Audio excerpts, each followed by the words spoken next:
ਅੱਜ ਦੀ ਇਹ ਵੀਡੀਓ ਖਾਸ ਕਰਕੇ ਦਰਿਆ ਚਨਾਬ ਪਾਰ ਕਰਨ ਦੇ ਹਵਾਲੇ ਨਾਲ ਹੈ। ਦਰਿਆ ਚਨਾਬ ਤੇ ਪੁਲ ਨਾ ਹੋਵੇ ਤੇ ਕਿਸ ਤਰ੍ਹਾਂ ਇਲਾਕੇ ਦੇ ਲੋਕ ਦਰਿਆ ਚਨਾਬ ਪਾਰ ਕਰਦੇ ਨੇ।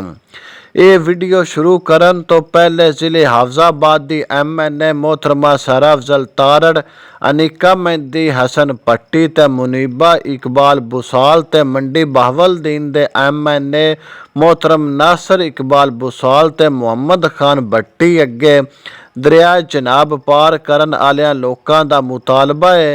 दरिया चनाब दे पुल बहुत ज़रूरी है। जेड़ा बंदा ये साडी वीडियो वेखे ते मुड़ उन्हां सियासतदानां नूं ये ज़रूर विखावे।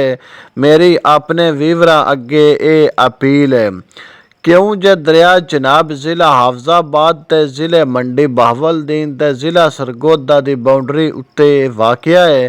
इस वास्ते उन्हां ज़िलियां दे सियासतदानां अगे साडी अपील है भी दरिया चनाब दे पुल बहुत ज़रूरी है। असी सफ़र शुरू किया दरिया चनाब दे दूसरे पासे यानी मंडी बहावलदीन आली साइड ते।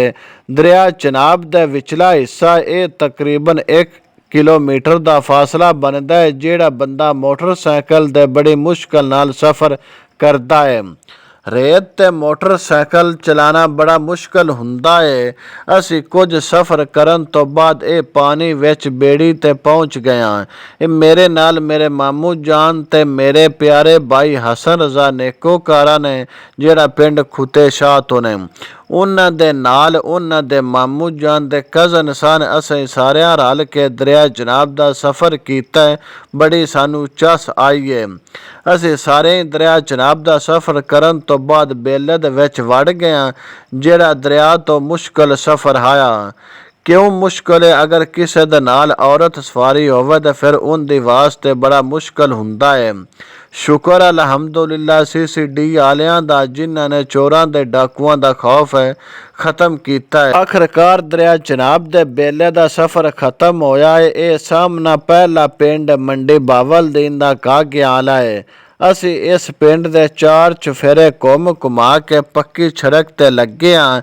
इस राह दा भी हालिया सैलाबत दी वजह तो बड़ा बुरा हाल होया पिया है। मंडी बहावलदीन दा फासदी बन जिहड़ा दरिया चनाब दे पानी नूं बन के सानू मारदा है। ये पहला स्टॉप ठक्कर कलां आउंदा है।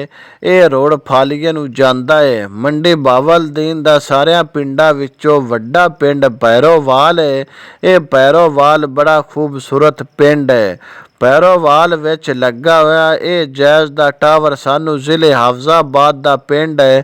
दरिया चनाब ते महमूदपुर विच भी खलोतिया बड़ा साफ नज़र आउंदा है।